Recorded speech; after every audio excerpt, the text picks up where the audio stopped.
క్రీస్తునందు ప్రియులకు మీ అందరికీ నా హృదయపూర్వక వందనాలు తెలియపరుస్తున్నాము. ఈరోజు వాక్య వర్తమానం, జయించువాణిని నా దేవుని ఆలయంలో ఒక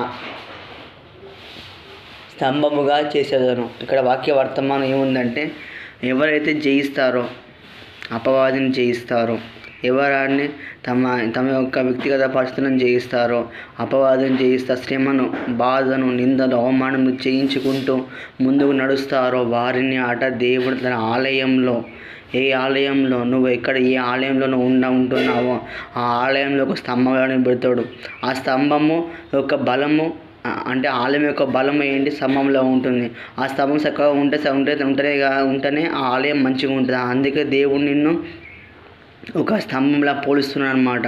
అంటే నువ్వు మందిరంలో నువ్వు ఎంత విలువగల వ్యక్తివో దేవుడు నిన్ను తెలియపరుస్తున్నాడు ఈ వాక్య వర్తమానం ద్వారా. అంటే జయించిన వాళ్ళే ఆ మందిర ఆలయంలో స్తంభంలాగా ఉంటారని వాక్య వర్తమానం సెలవిస్తాం. కనుక నువ్వు జయించాలి. నీ ప్రతి విధమైన బాధనైనా, శ్రమనైనా, నిందలైన, అవమానంలో అన్నిటి భరిస్తూ జయించిన వారికే పరలోక రాజ్యంలో ఒక స్థానం అంటూ ఉంటుంది. పరలోక రాజ్యం ఆహ్వానం ఉంటుంది అని దేవుని వాక్యం సెలవిస్తుంది. నువ్వు మొదటగా నీ యొక్క జీవితాన్ని ఆయన ప్రతిష్ఠించుకో. నీ యొక్క స్థితిగతిని ఆయన మార్చిన దేవుడు ఆయన మాత్రమే. ఈలోగా ఎవరు మారలేరు. కానీ నువ్వు మాత్రమే, నువ్వు ఆయన వెతికినప్పుడు మాత్రమే ఆయన నీ పక్షంలో కార్యం చేస్తాడు.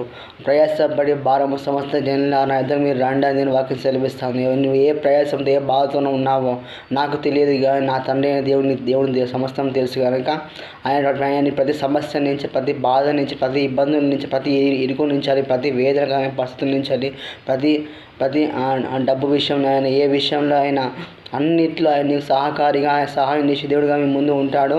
మొదటిగా నువ్వు ఆయన మొరపెట్టినప్పుడు ఆయన ఉత్తరం ఇచ్చే దేవుడు, రేయింపలేని గొప్ప సంగతులు నీకు బయలుపరిచే దేవుడు, నీ పక్షమున ఆయన యుద్ధం చేసి అపవాదం గద్దిస్తాడు. నీకు రాబోతున్న ప్రతి వేదనకరమైన పరిస్థితులైనా, ఏ పరిస్థితి అయినా ఆయన నీ ముందు ఆయన ఉండి, నీ ముందు ఆయన దూతలు కావలిగా ఉంచి నీ ప్రతి పరిస్థితిని పోగొట్టే విధంగా చేస్తాడనే విషయాన్ని జ్ఞాపకం చేసుకోవాలి. ముందు నడవాలని ఇక్కడ వాక్య వర్తమానం సెలవిస్తుంది. దేవుడు నీ పక్షం ఎన్నో కార్యములు చేయబోతున్నాడు. కనుక ఆ విషయాన్ని జ్ఞాపకం చేసుకొని దేవుడిని మరవద్దు. దేవుని ప్రార్థన పట్టుదల కలిగి వాక్యాన్ని మంచి ధ్యానించి వాక్యాన్ని బాగా చదివినప్పుడు దేవుడు నీకు ఆత్మ సంబంధంగా జ్ఞానం ఇస్తాడు.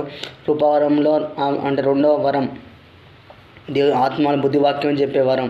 ఆ బుద్ధివాక్యం సంబంధమైన కృపావరాన్ని నువ్వు పొందుకోవాలంటే బైబిల్ బాగా చదవాలి. ఆ బైబిల్లోని మర్మము దేవుని బయలుపరిచినప్పుడు ఆ వాక్య వర్తమానం జీవించినప్పుడు ఫలించే పాత్రగా అవుతావు. మీ మందిర ఆలయంలో ఒక స్తంభంలాగా నువ్వు ఉంటావు. ఆ స్తంభం బలంగా ఉండాలి, స్థిరంగా ఉండాలి.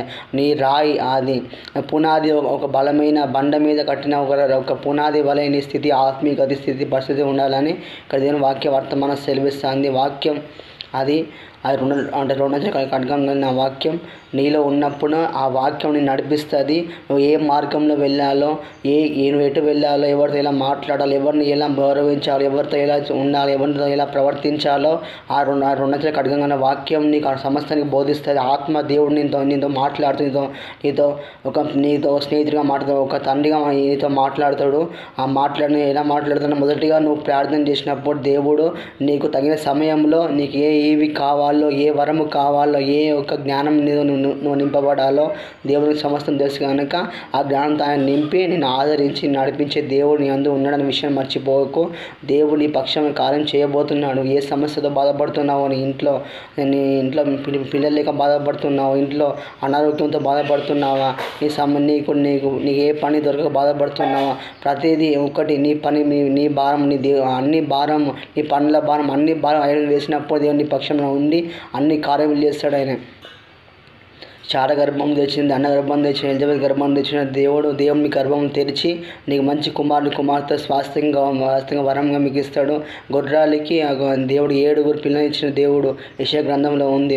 అంటే మీరు కూడా మీ గర్భాలు తెరవబడి దేవుడు మీకు మంచి కుమార్తె స్వాస్థ్యంగా వరంగా ఇస్తాడు. గర్భంలో ఎవరు కుమారుడు ఎవరు స్వాస్థ్యమైన ఆ కుమార్తెలు దేవుడు మీకు ఇస్తాడని ఇక్కడ వాక్య వర్తమానం సేవిస్తాం. కనుక మొదటిగా మీరు మీ యొక్క హృదయాన్ని, మీ జీవితాన్ని, మీ తలంపులు, మీ ఆలోచనలు అన్ని దేవునికి ఇచ్చినప్పుడు మనం ఇంకోటి ముఖ్యమైన ఏంటంటే మొదటగా మీ దేవుని రాజ్యాన్ని, నీతిని వెతకండి. మీరు దేవుని నీతి సంబంధమైన మార్గం నడిచినప్పుడు మాత్రమే ఆయన మీ పక్షమైన కార్యం చేస్తాడు. దేవుడు ఆలోచనకర్త, బలవంతుడైన దేవుడు, ఇతరులకు తండ్రి కనుక ఆ తండ్రి అయిన దేవుడు నీ పక్షమున ఉండి గొప్ప కార్యములు చేసి ఆయన యందు ఉండడానికి దేవుడు రుజుపరుచుకున్న దేవుడు కనుక మొదటిగా నువ్వు ప్రార్థన చేసి మాటికి దేవుని అడుగుతూనే ఉండాలి.